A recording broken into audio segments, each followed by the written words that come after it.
Hi. Hi, internets. How are you? Oh man, it's the internets. It's the internets. I've heard great things. I've also heard a lot of bad things too. But Yeah, it's really turning. I'm turning on my opinion on that. right, started out strong in the AOL days. It was really Yep. nice. As Bo Burnham said, a couple of blog posts. A Yep. vacation, travel blogs, chat room or two. Yeah, it was great. Yelp. But it's going downhill fast. It's bad. Well, let's see if we can level up the internet. We may need to tonight. We may need to. But before we do that, what? Because the name of the show is Comic Book Level Up. Time to level up, Todd. Time to Level Up.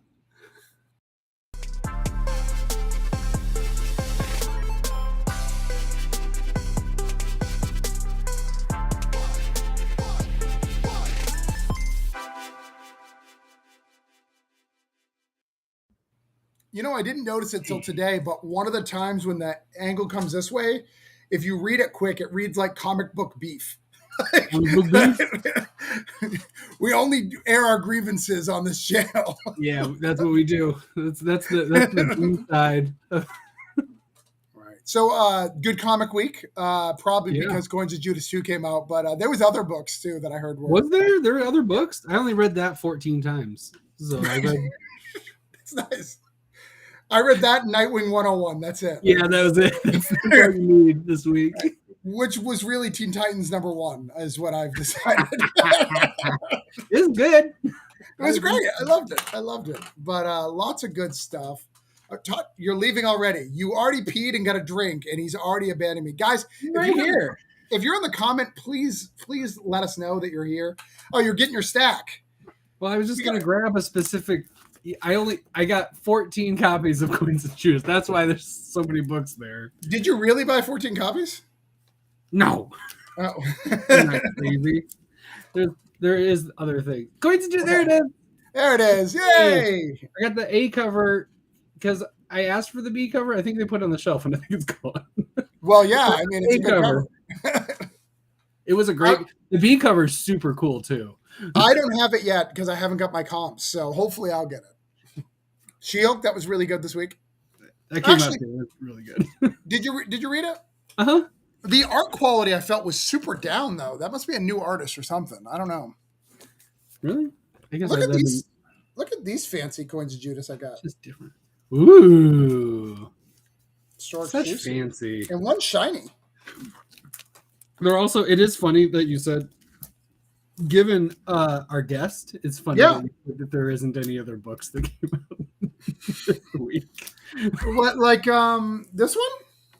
Oh, hey, yeah. I was like, there might have been another book that came out. Yeah, it was weird. It was some weird things happen. I mean, some weird things happen every issue of this book. I say it's weird because the other ones were so not weird. So it was weird that this one was so weird. I think we should talk to that guy who we have in the that guy. Yeah, he seems you want to nice. Talk to one of speaking of that guy is one of my favorite comic book creators. Yeah. He's probably the one that out of my YouTubing career, I've talked to maybe the most. He's right up there in top amounts outside of you. Right. Well, do you think that before he comes on, I have a question, and this only stays between you and me because nobody else. Sure. Yeah, no one else. Do you think that his name Doug Wagner is a pen name because he loves Nightcrawler so much, and it's just his real Kurt Wagner? Yes. Me too. I believe it's all front. Yeah, right. That makes sense. Yeah, Gibb is not my last name. I'm just a huge Bee Gees fan. Everyone knows that. Obviously, and that's why you love that joke so much. Right, I love it. But do you got one of those fancy intros for Doug? You know what? Let me see if I can dig one out. All right, see, make it real quick on the interwebs. Push the button. Yeah.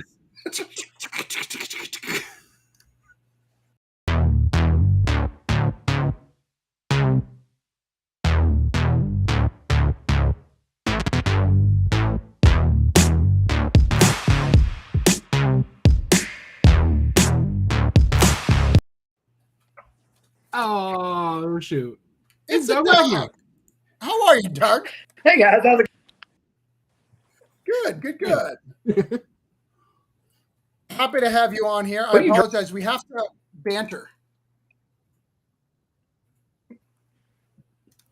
Todd, what do you drink? Oh, it's my go-to Kirkland Special Citra Hop Session IPA. If I can't decide what to drink, this is what I grab. It looked a lot like Mountain Dew. So. Oh no, no caffeine for me. Only highly nutritious drinks. Caffeine will kill you. Yeah.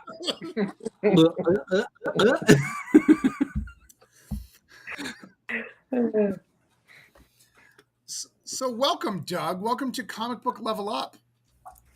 Oh, thank you for inviting me. I've been looking forward to this all week. Oh, Nice. For a whole week. I was like, that's funny. I like that. That's my favorite line.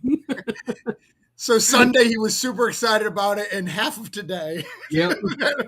Yes. But yeah, we've been.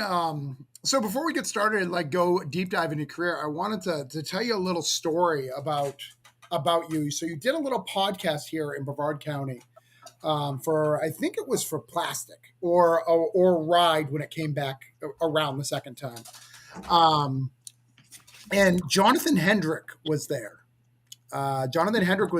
He had never written a comic. He had never picked up a pen. And now the guy is a workhorse. I mean, the guy does tons of stuff. He puts out more books than me, which is annoying. Because he started way behind me. I mean, he doesn't put a lot more books than me, but it's like by like one or two, just enough to annoy me, right? Not enough to like surpass me, just being like, I work one more hard than you, you know? But it was all because of that one conversation with you. And I've heard that a couple of times. Aaron, I can't think of his last name, but Aaron really looks up to you. A lot of people really look up to you in the industry as a mentor and as a creator, and I think that that's awesome. So you were one of our first hits on the show to praise that, because you help other people level up all the time. I mean, I know I've talked to Jonathan and Aaron a couple of times. I mean, it's super cool that they think I made him do it, but I think, I was just that catalyst to go, hey, just do comics, like just make it happen. And a way to make them feel like I mentored them, that's fantastic. Now the second question is, can you take it back? Can you go to Jonathan and say, hey, it's too much?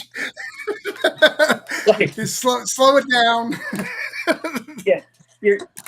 I'll call and say, hey, maybe one less book. Right. One less. That's all I ask. Just one less. That's all. And I put out a good amount of books. Like, it's not going to slow them down that much. So, Doug, what was your first book in comics?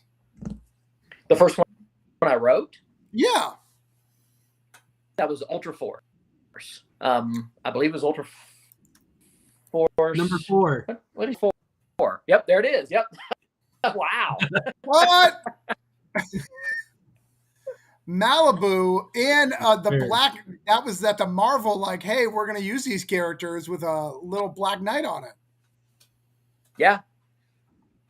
They, that's right after Marvel had bought them. They wanted to kind of like to help Malibu sell more comics. Marvel brought in a couple of characters and said, hey, Ultra Force, and hopefully that'll move more copies, kind of thing. Were you part of the Malibu like family prior to the Marvel split, or no? Like making deals behind the table? At that point, I went to high school with, believe it or not. He was doing firearm and on a super team for a really long time, and we pitched to Malibu, and so I'd already written like the first issue. We were getting ready to get started on that. Malibu was like, hey, while you're working on this, how about we throw you some Ultra Force? So this was the first of 4 that I was supposed to write. Unfortunately, Marvel closed or my miniseries came out. Classic. So one thing I got to do one book, Ultra Force Wow. number 4. Well, that's funny, really funny. So Roland Mann, do you know Roland Mann, the editor? Like Roland Mann I do. is in Florida, and we table next to each other all the time.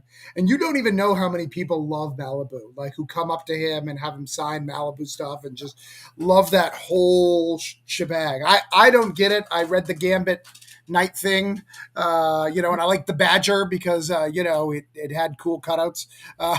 But that was my extent of my Malibu love. Prime was not a thing for me, but that's really cool. I didn't know that. But clearly Todd did. Good job, Todd. Deep dive. Yep. So I assume this next. So what was your second book? Well, that's where there's a jump. So Okay. once Good. Mark, Like, there should be a gap. yeah, Yeah, you got to get that Marvel came in, Malibu stink. once they pulled the rug out from under me on that one, like, I was pretty young. I was 25 at that point. Like, I was like, wow, I had all this coming out. I had all this stuff set up. Like, there's like every editor I knew was no longer going to be in comics. I was back to ground zero. Right. And so, took that kind of hard for a bit. Like I kind of like disappeared for a little bit. And then, believe it or not, was The Ride, which came out in 2014. Oh no, 2004. So that was kind of like he was the president of 12 Gauge. He and I were friends for a long time. We ran comic book stores together. And he and I would sit down. And I'm sure you guys do the same thing when you're sitting around. If I was running Marvel, or if I was running in DC, I do this. And if finally just can't remember which one of us said it, but one of us said, "It's time to put up or shut up. Let's make a comic." We just said, let's, at this point, it's like, I don't need permission. Let's go do it. And Adam Hughes and Brian Stelfreeze and these kind of guys that I'd been friends with for years. And they're like, yeah, we're in. And so just, as luck would have it, that's nice. But yeah, The Ride was the very next one. And that was probably a 10 between the two, between Ultra Force and The Ride. So, quite a bit of time. Yeah. A pretty big gap in the middle there. Yeah. Yeah, I mean, that's very similar to me. Like, I did comics early on from like 2003 to 2007, and then I didn't do it again until 2018. So I am right there with you. Question for you about 12 Gauge, though. Did they do a couple of small things before Image? Like, they tried to get like their feet wet like early? Because I remember 12 Gauge, the logo specifically, in Atlanta. I did a couple shows in Atlanta and got a few ash cans. Like, one of them was like trench coats, cigarettes, and something. And I remember specifically the 12 Gauge logo on it.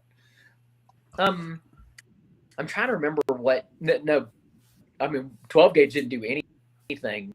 Okay. But I think there was a couple of like sketchbooks. There was a couple Kevin tinkered with putting out. Okay. That kind of came out during the same time. Okay. So that's probably what you saw. Yeah, maybe. I mean, I love comics. I go to a lot of cons my whole life anyway, so I could have seen it anywhere. But I don't trust my memory because of this, probably.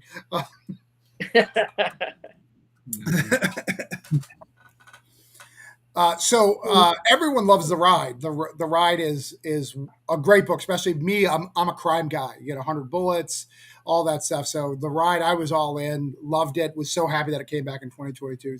2020. So tell us about The Ride, what it's about for people who may not know. I mean, the whole idea behind it was supposed to be an anthology, and we were like, we wanted all the stories to revolve around this 68 Camaro. It's almost like this comes into your life and things happen. Now, whether that's good or bad, that depends on, who's telling the story. I want to do like Herbie the Love Bug, where the car talks or any of that kind of stuff.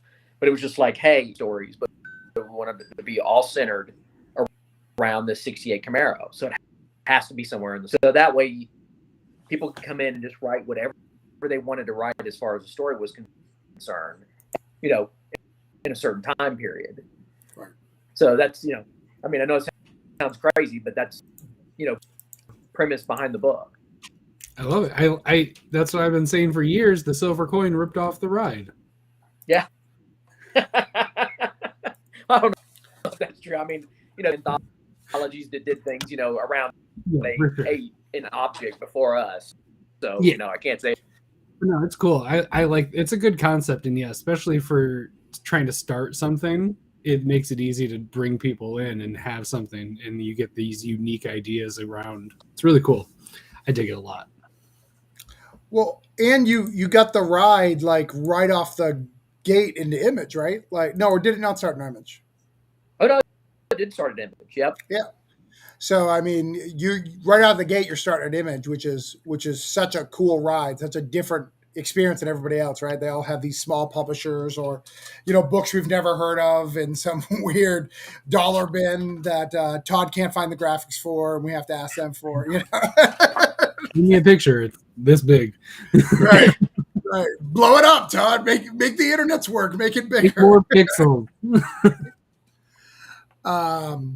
But you know, you got right off the gate for Image, and you've been kind of Image ride or die, which is awesome. You know, I think a lot of people would like to, because Image is such a different company now than it was. You know, look at the Image.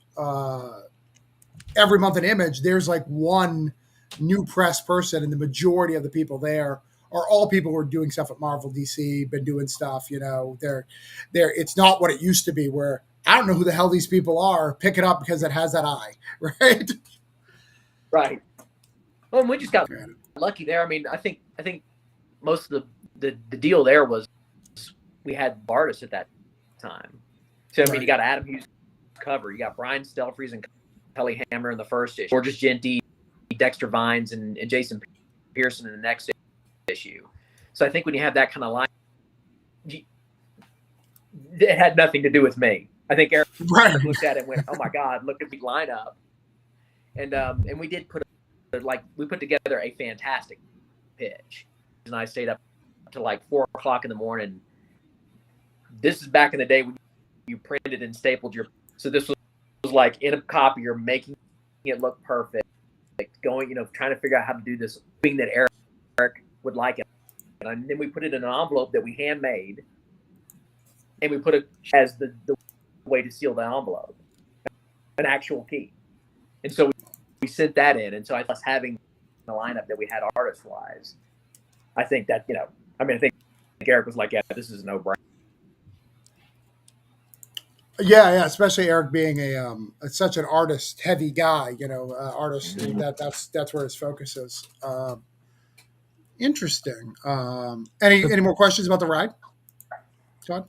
No, that's cool. I like you don't do that anymore. That's not, you don't like make special envelopes and got to sit next to the Xerox and Xerox it 14 times because you have to change something.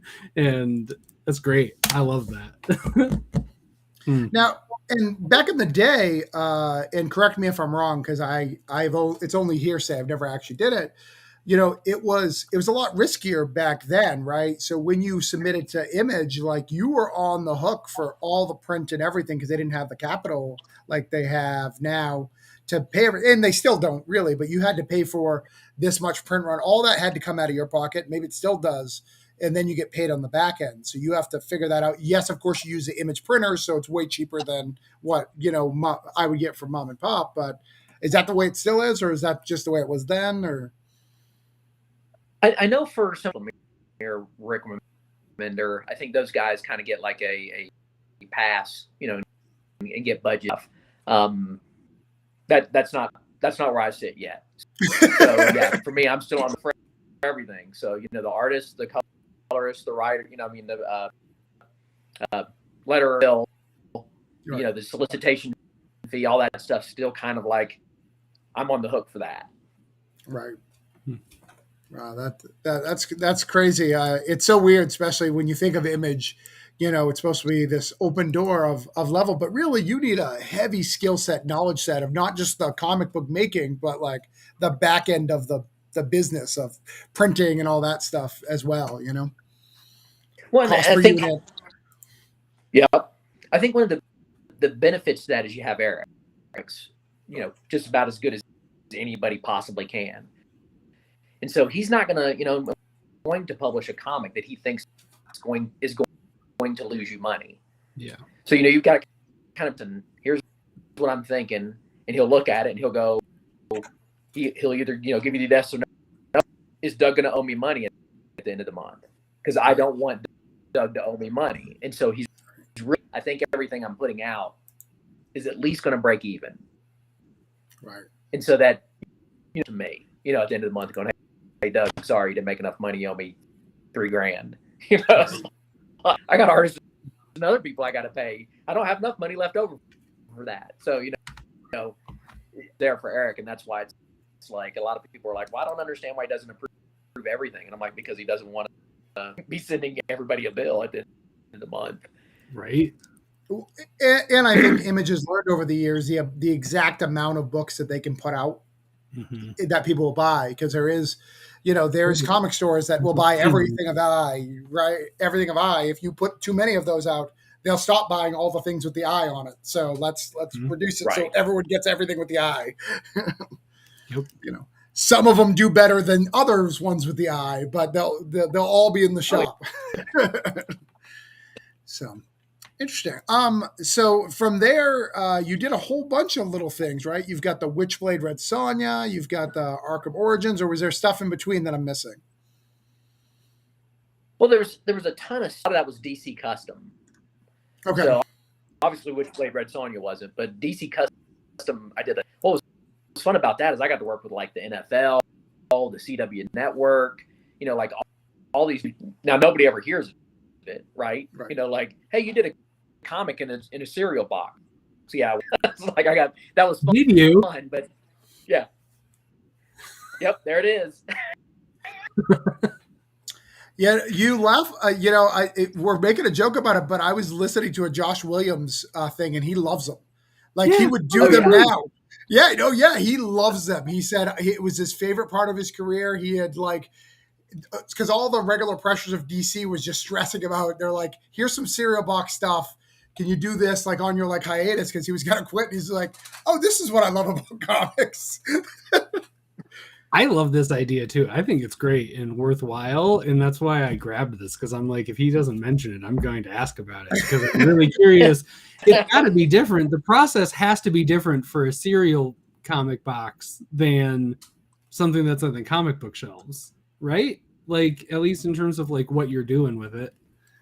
Yeah, I mean, it's got to be a self-contained story, right? To make sure that they want it to be accessible for anyone. So if you're picking up your pod to enjoy it just as much as the 5-year-old that picked it up. And so you got to try to make it smart but not too smart. Those kind of things. And in violence you got to be a little bit more cautious than you would be saying regular. What was funny about that one is I think at that time they printed 10 million of those. Bleeding Cool picked up the story when they found out, because they were like, the number one comic at 1 million, but Justice League cereal sold 10 million copies. That's great. Now the sad part is I don't get commission on those copies, of course, but there was a ton of stuff like Witchblade Red Sonja. Obviously did, like you said, Arkham Origins, The Dark Knight, right. World of Warcraft Bloodsworn, which was all kind of coming through DC Custom. And so I worked for them for about 10 years. Found everything. Yeah. Yeah, look at that. Yeah, Todd gets all the graphics. He finds them, he goes on the internet, hunts them all down. So yeah. How was that for you? Was it just, hey, this is a writing gig, or was it frustrating because you're I want to get to DC proper? Or were you just kind of this is where I'm at, this is the way it's going to be? What was your thought process in that, now that's kind of, you're back doing more creator owned stuff? Where were you at head wise? I mean, there were, obviously, right? So like, what was great about it is it was regular work. I think into this, Doug can deliver quickly and it'll be decent. Had really tight deadlines, and then you had like a lot of editors, like tons of editors. World of Warcraft, at that point, you had like 4 different editors all giving you notes. Right. I'm trying to think. Oof. Like General Mills and their entire upper staff has to approve your comments as well as your DC editors. Oh, and so, there's stuff where you get like over and over and over and over, and you're like, wow, this is the 19th, but I'm only getting paid once. Right. Oof. Yeah. So, W stuff, which I loved because it was so much fun, like working with the Arrow and Flash TV show stuff. I was on call, like literally on call. Like sometimes I would get an email at midnight to finish your online comic based on this episode, and here's a clip, and we. Oh, jeez. And that happened twice while I was on vacation in a different country. So, my wife's like, hey, it's time to go out to eat. And I'm like, I can't. I don't know what I'm going to get up. Like, I have to. I'm writing the Arrow. I have to turn it in tonight. Wow. Like, those pros and cons. Again, it was fun. I loved everybody I worked with. But yeah, he's like, hey, when am I going to earn my spot at DC proper? Will they ever give me a shot? And you learn kind of like a little bit of a wall there, right? For a lot of the creators, they're like, no, we're DC proper, and we don't mix. Right. And so that part I'm always delivering on time. I do everything you guys tell me. Why can't I? Give me a shot at what you've got. Like I would just want a shot at doing a regular book. I'm like, nope, you're DC cut. And so, yeah, it was frustrating, but at the same time, like, they employed me for almost 10 years doing it. So, I mean, I can't, they paid me well. They gave me some really cool projects. I got to work with Man of Steel. Right. So I'm getting notes back from Zach. And, you're just like, oh, yeah, and what I'm going to do is, I was writing the National Guard. Because money into the Superman movie, or the Man of Steel movie. And so they wanted a comic where Superman together, just a simple one issue, kind of like, hey, this is, recruiting tool kind of thing. It was like, just so you can never say that Superman likes anybody in the National Guard. He hates. And I'm like, but I'm supposed to write a thing. Like, that works. And he's like, nope, it can't work that way. And I had put in the classic, because I had put in the classic, like, him. Right, sure. The shirt thing. Of course. Yeah. And Zack Snyder was like, Superman no, and I'm like, that's Superman. Like, so there was things out of now. Back then you're like, what? Like, how am I supposed to, like, write a story about Superman and at the same time they can't like each other? Or Superman can't like the National Guard. Respect. I'm like, it was just not the Superman I knew. And that's fair, right? I mean, everybody's got their, so there was stuff like that would happen along the road. But, like, overall, dude, it was a great 10 years. That's cool. I mean, his Superman kills people. So, I mean, he doesn't really fully craft Superman. Right? Batman has guns. What? Yeah. Okay, buddy. You may know a friend of mine, Stefan Nielsen. Do you know him? He does some stuff at Aftershock, or used to. He was in the Arrow crew. He was doing some Arrow stuff, and he was doing the Justice League Unlimited, like the cartoon book, Right. And very similar story to you. He's like, it was really good when I got the Unlimited stuff, because I could really put something in there that I care. Love Guy Gardner. So he's like, I use Guy Gardner, and nobody's going to care. But he was very happy about it, Todd. Yeah. I do not want to ever talk or meet this person. Stefan, you're out. Yeah, I'm out. I don't even know if you've read it. Have you read The Pound? That may be before you started collecting comics. The Pound, it was an image book that did okay. The Pound? The Pound. Nope. Okay. I mean, I've been reading and collecting comics for 25 years.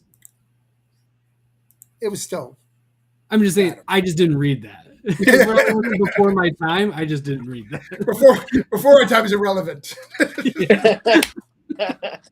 I heard you like Guy Gardner. So I didn't read it. You're out. Yep, that's it. So you do 10 years. You do your 10. You serve your time. You do your dime.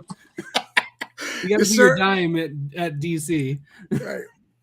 And then you come back. Was it the ride, the hard place next, or was the plastic next?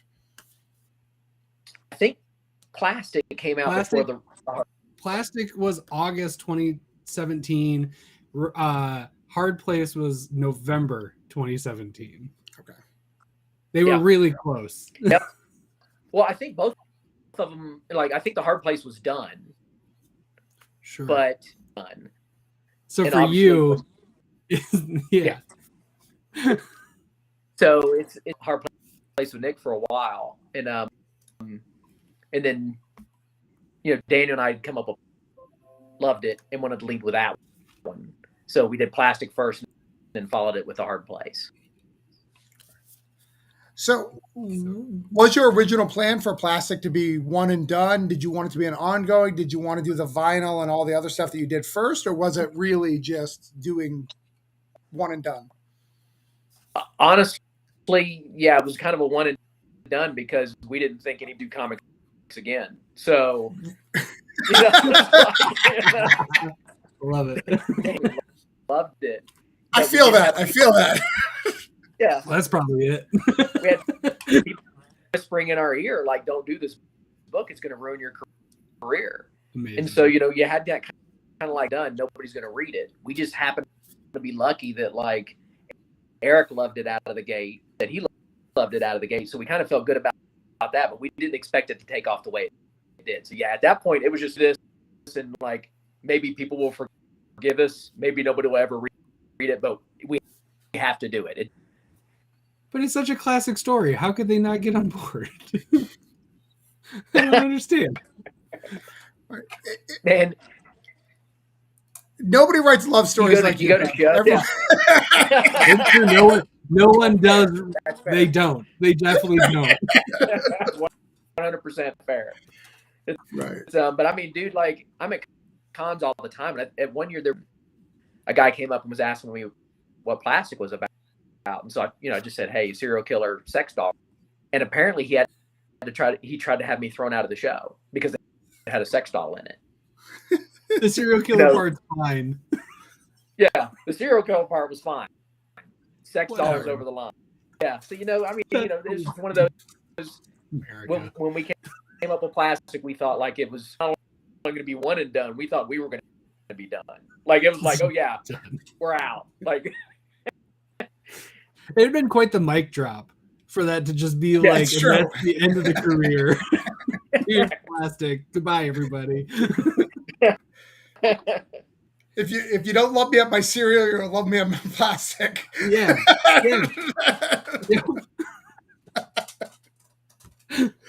Love it. And then you're doing the ride. So the ride was trying to save your career, not the ride. The Hard Place. The Hard Place was like, hey, I can still do crime stuff. Please don't judge me for the plastic. Yeah, pretty much. Yeah. I don't just do sex dolls, okay? I do other stuff.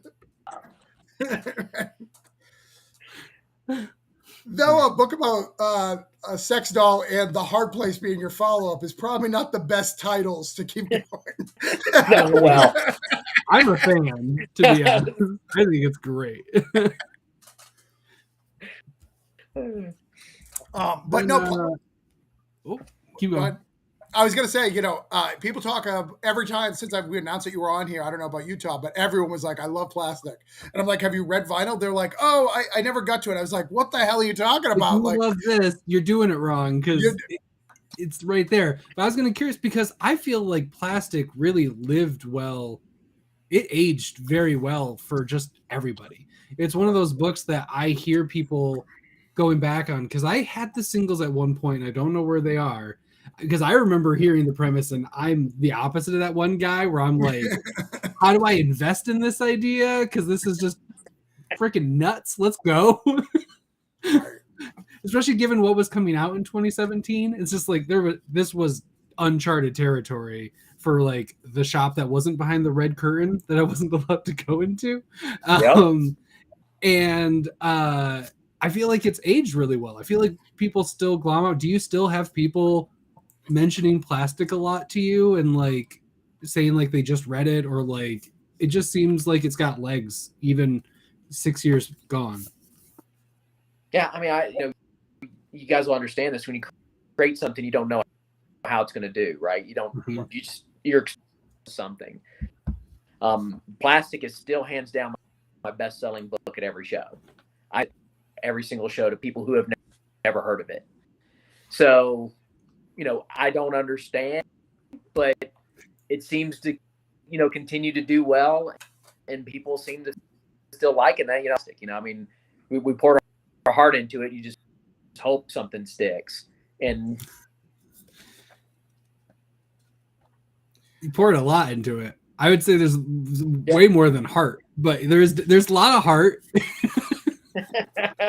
There's a lot of body parts. Let's go back to the hard place and let's continue on the plastic universe because it became a universe with vinyl. PU. Which, by the way, whenever you're ready to do one shots of all the other serial killers, I'm in. Like, please do a one shot of every single one of those serial killers. I am all in all day. I love vinyl. I think it's a beautiful piece in all its madness. Nice. Look at that. I didn't grab my vinyls.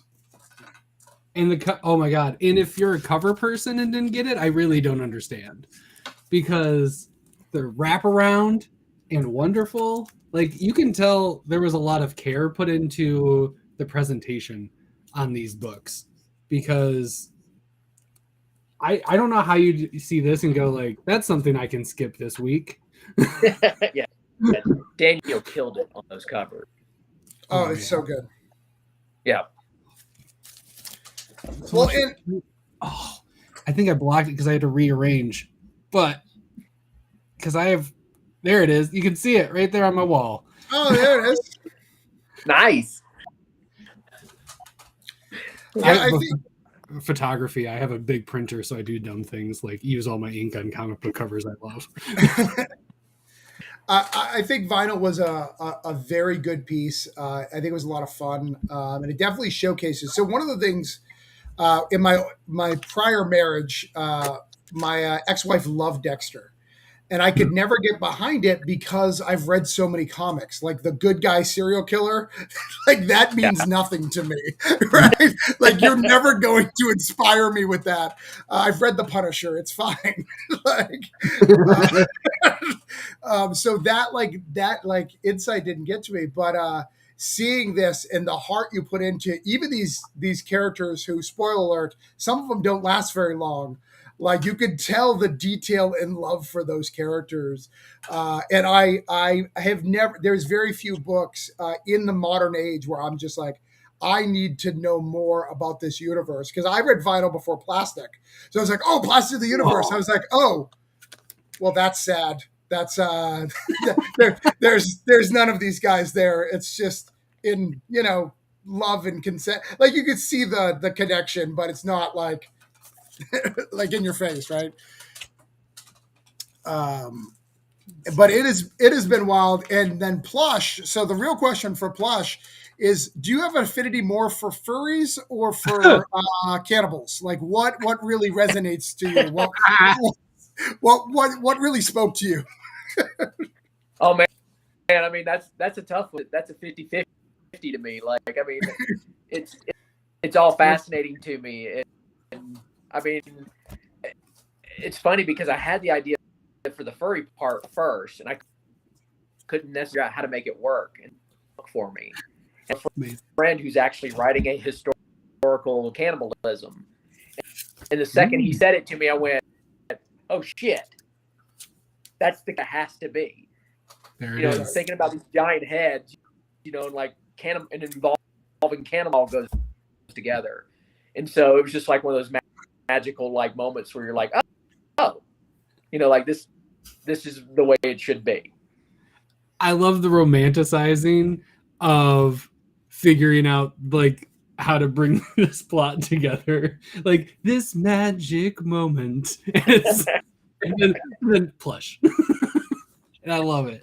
It's so good, and it's oh man, it's such a Wagner book, which is a high compliment because it is weird and different than anything else. There's no one's you're not reading anything else like plush. Right. You're just not. It's different, and that's what one of my favorite things about comics is something different, and it fits your theme super well, and I very much enjoy it. And the art is great. Oh my goodness. Yeah, Daniel, Rico, and the whole team that I work in the design on the book and stuff. I mean, they're all fantastic, and they're all easy to work with. What's great is everybody comes to the table without their egos, and so we can talk about stuff, you know, and go, hey, this is, we can throw stuff up and see if people like it, and if they don't, and that's the kind of creative collaboration that like I just love. That's cool. You know, like I went through like probably 2 weeks solid of every day talking about the logo we wanted to do, what would work, and so like having somebody that you can bounce that off of and go, what we need, and she go, okay, well let's take a step back and figure this out. It was like exciting, and that's the whole team. Like Rico was great. You know, I've known him for years. Like we grew up before we were in comics, that's and cool. so you know, getting a chance to work together and just like, you know, Daniel's got a note on this, and he's like, yeah, I'll fix it, no problem. You know, and so like the whole team. That's awesome. What was the process of, because between plastic and vinyl, there's a gap, pretty big gap. Right. Vinyl and plush, like a year, 2 years. Yeah. The last 3 years are basically a blur. They're really close. What was it just a lack of like you having like that idea, or was it just not trying and just be thinking like plastic's behind me, I'm moving forward, and then like vinyl hit you across the head? What got, because all of a sudden now it feels like it's like, oh, we got the trilogy. I don't want to stop at a trilogy. Now you're rolling. Yeah. Let's keep going. I mean, it goes back to what Travis was saying, asking me earlier. Like, you know, was plastic supposed to be a one and done? So after it had done so well, I went and I actually flew to Port with Eric, and I was like, "What? We didn't expect this. What should we do next?" Actually, Eric's idea of going, you should do a material trilogy. He goes, I don't think you should do a 3 separate stories that are loosely connected, but you don't have to read one to, like, you know. And I was like, okay. And, you know, and we kind of threw around some different, you know, names, but those, of course. And I had an idea for serial killers for quite some time. It just had never come, you know, as we, you know, you guys know, like when you're creating, and sometimes you have to let it sit in the crock pot for a while. Mm-hmm. And I was like, I got this idea. Like, I'd heard this song one time, and one of the lines was kind of like, you know, you don't necessarily call the people you think you'd call when you're in trouble. Who would you call? Like if you're needing to bury a body, who would you call? Hopefully your best friend has some morals. Right. Who's that guy you'll call that'll help tell him, like, hell yeah, I'll help you bury your body. Do we need to chop it up? You know, like who do you call whole Justice League of serial killers, and like Walter, and like who would he call it? You know, and I was like, yeah, he'd call fellow serial killers. Like of course you would. The gap was like trying to figure out, like, we'd done plastic, and as you know, we did the ride burning Desire in between. As we're working out the ride Burning Desire, which, you know, Daniel and I, we take about 8 months to 9 months to do a mini. Then we moved on to vinyl. And so it was just one of those, like, that's why there's a gap more so in with Plush. So, like, once we were done with vinyl, we had already started Plush. Nice. So you said trilogy. Does that mean we're not seeing anything else from this world, or you see if something pops up? Yeah, Todd didn't hear anything you said the minute you broke his heart. As soon as we said that, I was like, compartmentalize, put it in the back of your head, don't interrupt. Well, that's when we came up with the idea for the gym, nobody's going to let us do this. Like, sure. You know, you're like okay, we'll do that. Like, people are going to kick us out of the country kind of thing. And, but it's done. Weird as I am. So, like, we're going to continue doing these weird serial killer books until people tell us they don't like them anymore. So colorful and beautiful and terrible. Yeah. Cool. Yay. Yeah. Well, I'll pitch in as much as you need to keep them pumping out. I appreciate it. Well, one of your strengths as a writer that's through all your work is you are probably one of the best in comics at character moments. You know, at little character moments that aren't important, but really define a character, like in Plush when they're talking about, hey, you're doing this really nasty thing, and then she gets upset and runs off, and the guy's like, you're a dick. like nothing moves forward, but it's so important to understanding all these characters, the way they view what's going on. And you do it very well in Vinyl when he's talking about, like, I need this cop. Like he completes me. I can't do this without him. And you do it through all your work. And I honestly think you're one of the best in the business, because a lot of people haven't. You have probably one per issue, where most people do it one per arc, where they can get that one little moment, and you pull it off once an issue. And I think that you should be really applauded for that, because it's a skill that I think more people can learn in comics, because they skip that character at a moment. They don't take that beat because they don't want that page space, because they want to move on to the next thing, right? The next action part, the next part of it. They don't take that part. And I really appreciate that you do. And I think it's one of the reasons why your books do so well. Oh, thanks, man. I mean, and I do that because it is important to me. Like, those are the parts of shows and comics that I enjoy. Like, to this day, to find when Captain America puts that broken shield back on his arm and starts walking toward die, and then hears a voice, is one of the best moments in any movie, and nothing's really happening, right? It's just him going, you know what? If I'm but it tells the whole story with just that. Yeah, just that. Saying anything, he's like, you can tell he's like, I'm about to die horribly out on my terms. And when you do stuff like that, to me, that's the kind of stuff that always makes me cheer moments. Right. And if I can get close to anything like that in any book I do, like that, more so than, like, of course, Walter killing Madeline with the sun, my favorite things ever. But it's the character moments, right? That, like, really, glorious. I have people come up to me all the time at shows and still use the term glorious. You said earlier, Travis, like, he's not in the comic a lot, right? But, like, moment that sticks with people, and people go, man, that's, if I go out, I want to be that guy. That's, right. I really appreciate you saying that, because I really strive hard to, like, have good character moments in the book.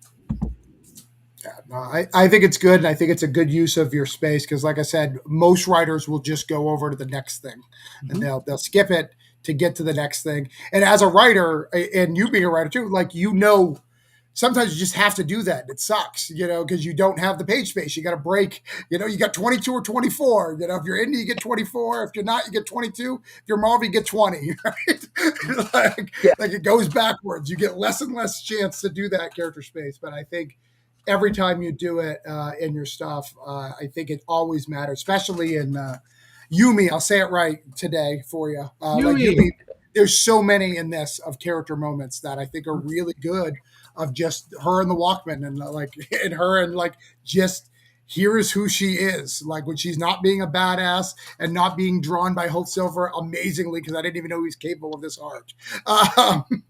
Like there's those beautiful moments that make the book special, right? And it's through all your work. It's through everything. Well, thank you. So, speaking of all your work, we did miss one thing. Yeah, let's go. We got a whole bunch of things. There was a stop along the way between vinyl and plush that also came out through Image that I really liked and was not prepared for at all. Beware the Eye of Odin is a book by Doug Wagner. Hey, me too.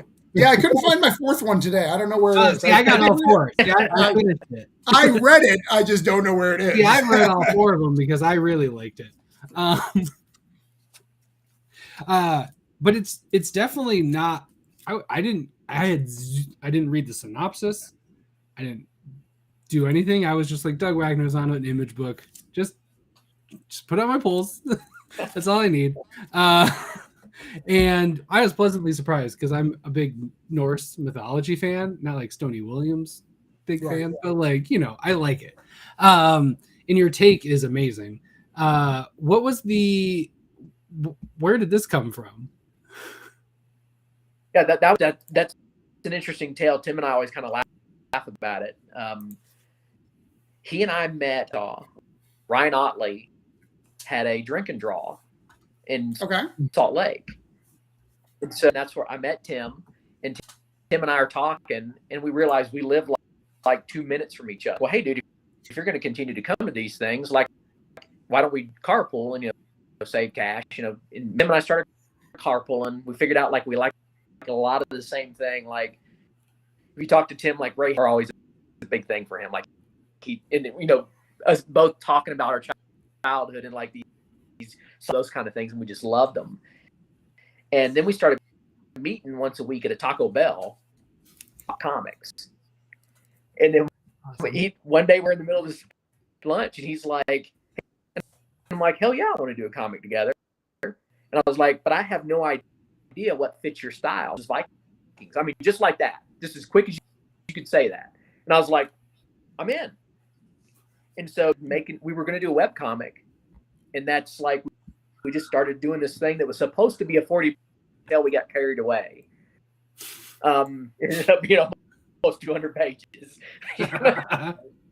But it was just Tim and I, man. And I mean, it was just like two guys who love comics. We didn't have it. It wasn't like, hey, let's put a pitch together. We just wanted to make a comic. And so we did. And, the story behind how Eric got involved is kind of funny too. He went to this tiny, and Tim had just moved to Minnesota and took some of the pages because Eric was doing, and Eric's, going through these, and he goes, I love this. What is this? I do it through Image. And Tim's like, yeah, I would love to do it through Image. But and Tim goes, it's Doug Wagner. He goes, I know Doug Wagner. And so none of this, right? I wake up Monday morning and open my email, and I got an email from Eric, and I'll put the Viking book. And I'm like, how? How do you know? And so are you going through my stuff, man? What's happening? Exactly. It's like, are you on? And so from that point forward, it was like, yeah, now it's an Image book. And so, it's everything involved in that was just luck, right? I mean, it's just, Tim and I each other and starting to carpool, somehow liking each other enough to start having lunch once a week. Yeah. I mean, it was just one of those special books, and it was a blast to write. Tim's another one when he comes to the table, and he's really easy to work with. So that's all. It's great, and it's super fun. It's not what I expected at all, but it's great, and it's a really interesting read. If none of the things that we've already talked about appealed, this is all right, try this one. running the gamut. I also love the juxtaposition of like your first like image pitch where you're like Xeroxing and you're making special envelopes, and then this one you literally like just trip and fall by just living, and you wake up to an email with it. That's amazing. I love it. Like the serendipity versus like the intense grind. That's really cool. I a lot of times when I'm talking generation of creators, and because we of everything so social media, I think they forget to get out of the house. Yeah. And yes, there's that point of yes, you're going, but at the same time, like this doesn't happen if Tim and I don't leave the house. If Tim and I don't go with strangers once a week, and Tim goes and has the guts, because this is a small show to show his portfolio to somebody like Eric Stevenson. No one like you're not ready. You need to do some more work. And so going there and then having that other happen is like you've got to go experience life. Otherwise, these kind of things don't happen. That's really cool. Yeah, man, level up, go outside. Yeah. So I have a couple of questions about this book, which is interesting. So what was it, a page count thing that you redid the last page, or was it a throwback to the old Marvel and DC, like Chuck Dixon days when he would do that? Like Chuck Dixon on the early Nightwing would end on one page. That would be the front of the page number one. I did it in my first book, Broke Down in 40 Bodies, but that was literally because I was cheap. I was like, I get one fucking free page. That was my logic. I was like, one free page, I'll take it. So what was the thought of that, the process on that? Honestly, when we did it, we were thinking webtoons. We were just going to release it online. So there wasn't really any thought behind like chapter breaks or any continuous ongoing story. So when Eric came to us and said, I want to do 4 issues, we were like, we don't have chapter breaks. And so like, as we're doing it, going, well, there's no easy way to like break this and then make it still work in the next issue. It was just because we didn't build those in, right, that I went, you know what, let's go over into the new ones that the story flows better. You're not just like, I picked up issue while I'm in the middle of this scene, like, so that was just crazy. We didn't plan for there to be issues, and now we got to figure it out. There you go. Yeah. Yeah. I mean, and it's only going to really upset the people who waited to read it, right? They bought all 4 and waited till it was done, because the trade, I assume you're going to take all that out because it's unnecessary, right? You're just going to go straight through. That'd be really funny to have 2 pages that are like, oh, why are these all misprinted? Dang. So, because it was super interesting. I remember sitting there, I was like, why would like, Matt's been doing this a long time. Like I would see that in a Kickstarter book appear. Like, why would he do that? Unless he's throwing back to, maybe I didn't read enough Thor when I was a kid, and this is a Thor throwback. Like, he's a deep cutter. Overthinking it. Like, now, you don't know Kirby Thor, motherfucker. Like, if you know Kirby Thor.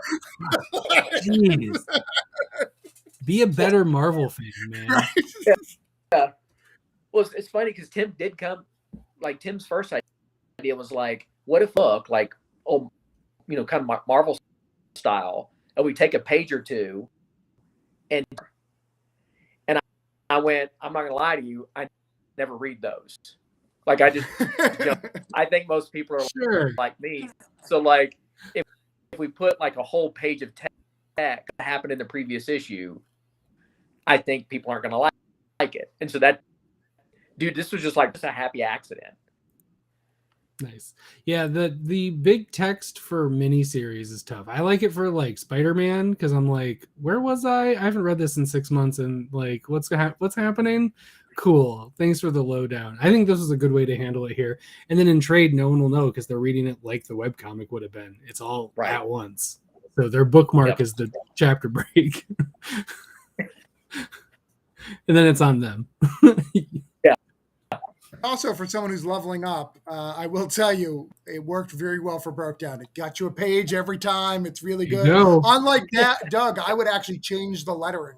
so I wouldn't keep the same lettering. Like it'd be different lettering on the next one, but it got you free pages. So, is it? That's I ignored it. I'm pretty sure I skipped over it each time, and I didn't realize that you changed the lettering on it. Yeah, I changed the lettering on it's a different. It's slightly like 1 second further, right? So the dialogue may be slightly different. Or whatever. Yeah, we gave you like an extra thing. I mean, that's the beautiful thing about comics, right? Comics is one of the few mediums where we can dictate how long something reads, right? Like most of your books, Doug, are super fast because there's some objective or they're running from some of this. Where even in this one, like the battles, the way he cuts out the panels, like it really slows down the pace to show this is going to be a long battle. We're fighting the trolls versus the rock people. I can't think of their names right now. Like this is going to take a bit, so the panels break up, and that's a beautiful thing about comics is we can kind of dictate how long someone stays on a page. Yeah, about the whole this medium is so amazing, and it's for us to still discover as far as storytelling, and it's little things can change a whole page. Mm-hmm. Yeah, I love it. Cool. Comics are great. they're the best. And Blu-ray the Ioden's really cool. I really dig it. It's weird. It's definitely it's Wagner on Image. It's weird, but it's somehow the mythology one feels more grounded weird. I think it's because mythology is already weird, so it's like this just fits because mythology is just cracked. Like mythology is just a wild ride, so it really fits well. Where it's just like, yeah, of course this is strange. It's like, yeah, and it was really cool. I dug it, and I'm assuming it's done. Yeah, I mean, Tim. Unless Tim, he's got a lot of stuff going on. Obviously more Vikings yeah, he's a guy that takes care of the kids, so it's tough for him to find the time. Well, and if you don't know, a staple of indie comics, if you go to any con or thing, is you eventually in indie comics have to write a Viking book or an angel demon book. Like, I don't know why, but it is a fact. Like most people, if you look at their old portfolio, it's a Viking book or an angel or demon book. I don't know why. Where's the Viking angel demon book? Yeah, exactly. Get them all on at the same time. Like that's You're the eye of Michael. But it is wild. Like, and it was such a weird, like his Viking books, there's always a Viking book on the shelf every month. Like there just is. It's not all the same company. But Image has tended to stay away from them. So it was really shocking when I saw it. I was like, oh, look at that. There's a Viking book coming out for what? Matt Wagner's writing a Viking book for Image. Because it's a Viking book by Doug Wagner. So it's like, what is going on? It's not like basically, I watched this on TV from the Vikings. Right. Like, it's definitely a different take. It's wild. But I think we've gone over your career. Is there anything you want to talk else that you may have missed, Doug? What did we miss? I missed something? Not that I know of. Yeah, I think we covered. If you pull up the cereal box comic, I think we've dug as deep as we can get. Yeah, that's to say we're digging as deep as we can. There's nothing left. What was your favorite? Did you get a box of cereal like for free? They're like, here's your Fruit Loops. Your comp? Oh no, dude, no comps. No pallet? No pallet of cereal showing up? Dude, we went. My wife wanted all of them, right? So there was 4 of them. So Laura's would buy multiple boxes of cereal that we did not eat, and just open it up, see what comics we had, and go, well, what about the Walmart in Heber? Let's drive to a different store and get different boxes of cereal. Amazing. These were clearly on the same pallet, so they're all the same one. We have to go somewhere else. Yeah, you gotta go dig it. It's like when people wait for the cards to show up, you gotta get from different boxes. Yeah. Oh man, that's great. / sad. I was really hoping to hear like a semi backed up to your house and you just got a pallet of General Mills cereal. I wish. Because what's cool is her family is like really supportive. of me writing comics. So the problem is when you don't get free ones and they're a box of cereal. Right. I've only got 3 and we've got 6 people that want one. Get in the car. We're going back to the grocery store. We're getting the cereal. Yeah, it's like we got, copy. I wonder, I never thought about it. I wonder if back in the He-Man days, remember, those were kind of random too. Like, did they have to grab random action figures? Like, oh no, I didn't get it. There's another $8 action figure. Damn. Oh, man. It's like me with Bazooka. Man, trying to collect all of those. I ate so much bubble gum and then realized that's a waste of time. Yeah. My wife collects Garbage Pail Kids, and it is ridiculous. Nice. That whole thing. So it's a scam. So they have the base set, and then they have a set that's like, this has a blue border. This has a green border. This has a red border, but you only get like 1 per box. So it's like impossible to get the blue, red, and gold. But if you got enough effing money, you can get them all. Or it's insane, which my wife is in the middle. She hasn't fully somewhere between. Right. So it is wild. I'm like, you're buying the same card. Like you get the joke one time, the name of the kid, the picture, that's it. Like, you don't need the red and the. It is funny coming from a comic book writer who puts out a bunch of variants. Right. It's like, it literally is just like, the book's the same, but I'm still buying A and B for some reason because they're cool. It looks really cool. I need both covers. I need the Frizen and the A. I feel very judged by these comments, Todd, and I think we need to. I'm judging myself. I literally do. I get Poison Ivy every month is A in cardstock. I don't know why. It's pretty. It doesn't do anything for me.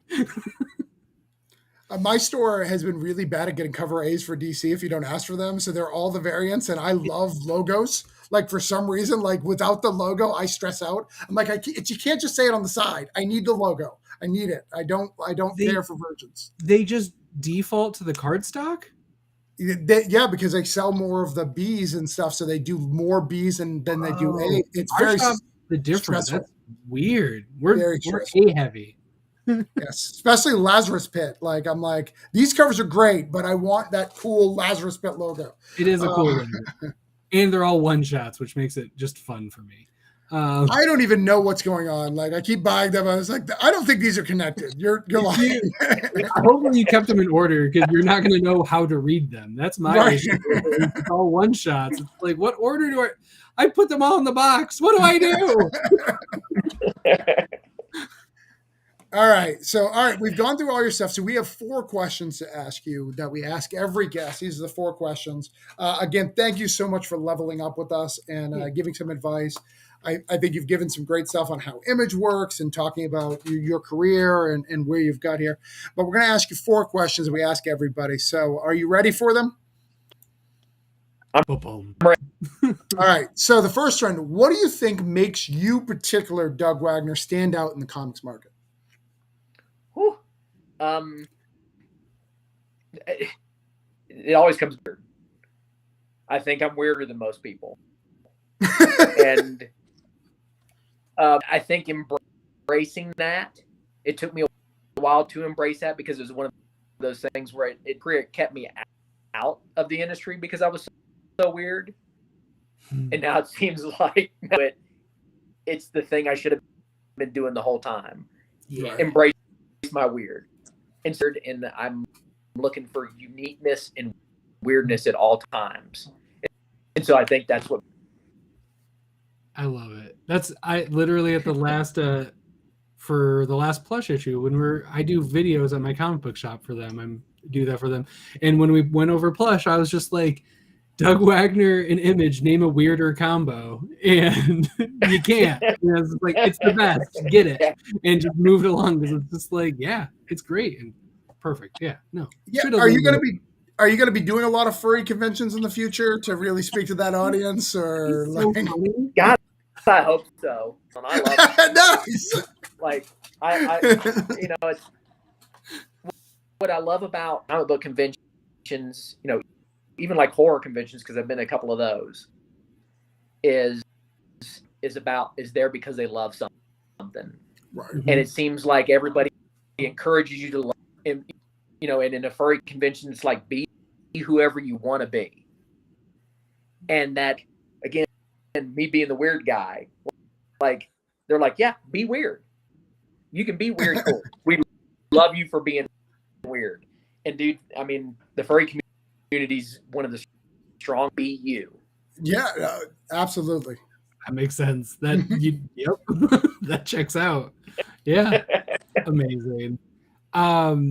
So you spoke of maybe you should have been doing this the whole time. Our second question: what kept you going? What keeps you going when things aren't going your way? When you have those big gaps when all of a sudden every connection that you had in the comic industry is just gone and dissolves almost overnight, or like you put something out that you don't have all the faith in or think that your career is going to keep going in the trajectory you want to. When you've hit those moments, and when you even have just like the daily battles of like, what am I doing to myself? What keeps you going through that? Dude, it is the love of storytelling. I love those days where, like, maybe you get a break or whatever you're doing, by yourself, and a story comes to you, and you're like, oh my God, I want to share. You're living it, and you're having this fun experience, and you're like, I want to share. It's just, I want to share these crazy stories that come into my head with other people and make the same impact. I think we talked about this last time I was here. Like, in a lot of ways, I feel like the stuff I wouldn't have been for comics, I might not have made it out, kind of thing. Maybe I'm thinking, maybe there's somebody out there that's just as weird as me that needs to see, hey, wait a minute, I'm not, so like that like storytelling and this desperation to tell story, me going the whole time. I've tried to walk away so many times, and like after a couple of years, and the next thing I know, I'm sitting at a typewriter going, oh yeah, let me type up the new one, and so it's just a thing. Like, I love it. I absolutely love it. Amazing. That's great. You're skipping past the whole big part. So Doug Wagner still works on a typewriter. Like, he does not use a... I was going to ask. I was going to let it make sure he's finished, because I love that. That makes me really pleased. And the plushie is a cannibal. Hi, Doug Wagner. Now we're cooking. Shink, pull the page off. Oh, man. There is a literal typewriter store in Portsmouth, New Hampshire, and it is the most fascinating thing to go in. Amazing. My daughter was like going crazy. She's like, I need to buy one. And they were like they were like all really old. Like, that was kind of the thing. So they're all like, I was like, I can literally buy you a laptop. Like, it can go on the internet. I don't even know what to do with this $900 typewriter that you want. And how are we going to bring it on a plane? Like, we live in Florida. Like, what are we getting? Those tray tables aren't strong enough for an old typewriter. One carry-on. Yeah. What's your carry-on as a typewriter? Do you use what type of typewriter do you use? I don't use a typewriter anymore. God, dang it. I was really hoping you at least were like, I just upgraded to an electric typewriter, so I can backspace now. He's got that all white pen to scroll it up, and he's got a clear and go back.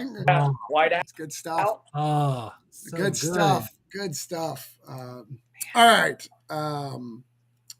So the question for you is, the next question is, what does leveling up in comics look like for you? So someone who's been, you've done a lot of Image, you've worked for DC adjacent, you did a Marvel or Black Knight. I mean, that's a movie guy coming out. So, I mean, you made it, is what most people would say. But what does leveling up look like to you? What would be, if you could dictate your career, get people to answer those phones, what would you want to do? What would be a level up for you?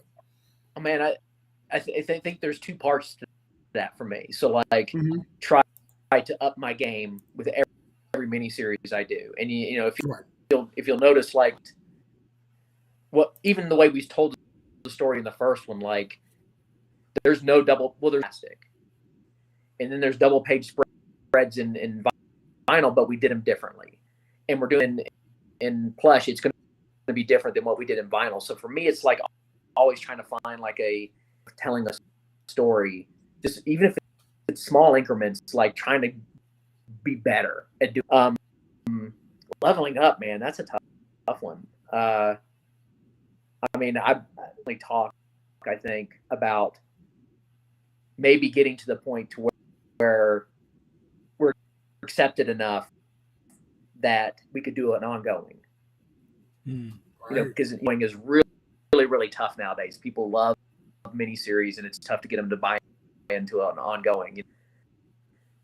The success of, say, a saga or a monstrous, you know, something like that, you can keep doing it for years and being able to play with the characters, you know, because we fall in love with these characters. Like, I love the characters. That's all I had to do all day was play with those characters. But, you know, financially, it's almost, so, you know, I think leveling up will be like, can we get to the point where we can deliver a story really by it for years? That would be leveling up for me. Amazing.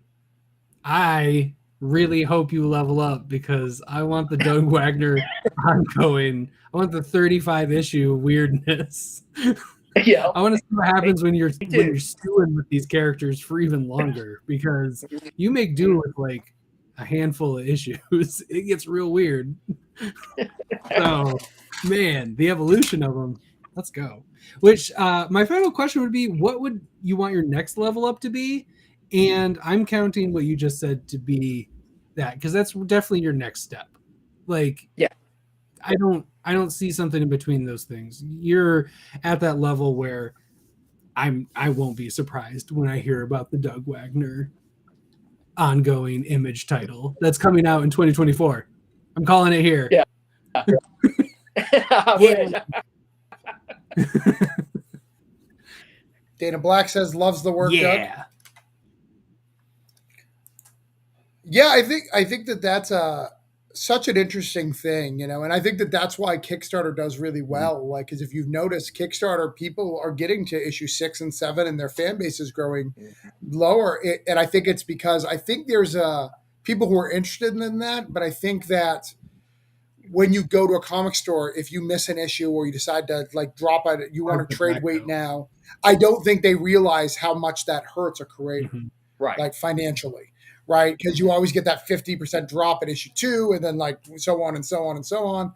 I don't think I think if more people realize that, but I think on Kickstarter, because it's crowdfunding, like this doesn't happen without you being involved. This is not necessarily true, but there's that belief. I think that's been able to do that, where you know stuff.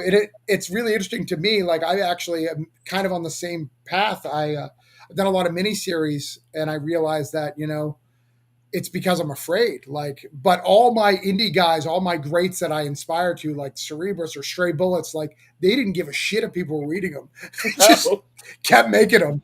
Like they didn't give an F, and that's what made them great, right? Because eventually they were just like, dude, we got to give you a Marvel or DC because you're not going to stop. Like maybe this will stop you. Like, will this? No, will this shut you up? Doug LePage, you're still writing Stray Bullets. Why are you still writing Stray Bullets? Yeah, I mean, dude, it's honestly, you have to say the same thing about Robert Kirkman did Invincible and Walking Dead when it wasn't making money.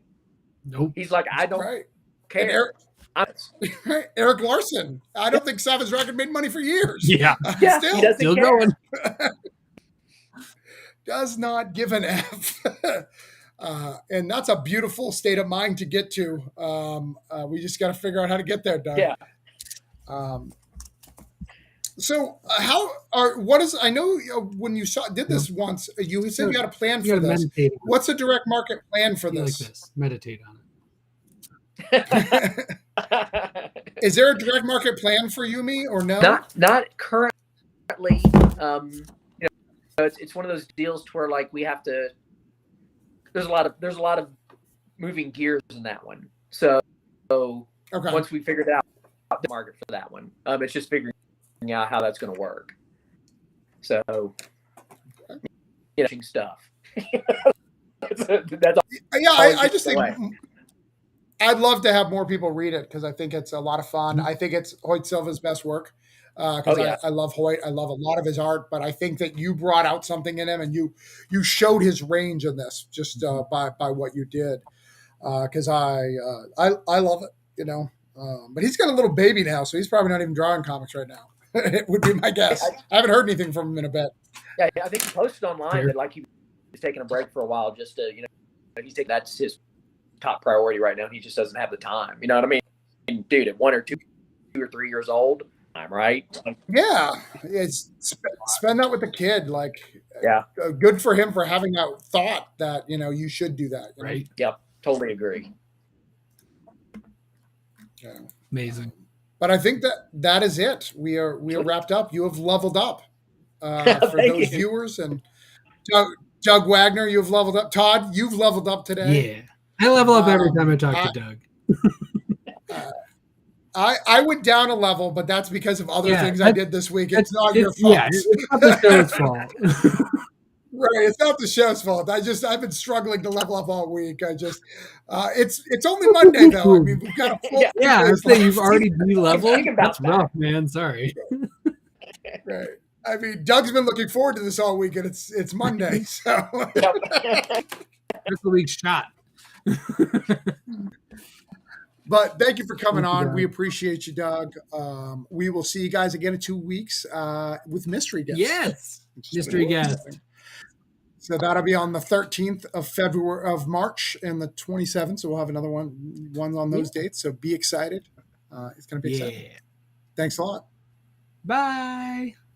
Bye.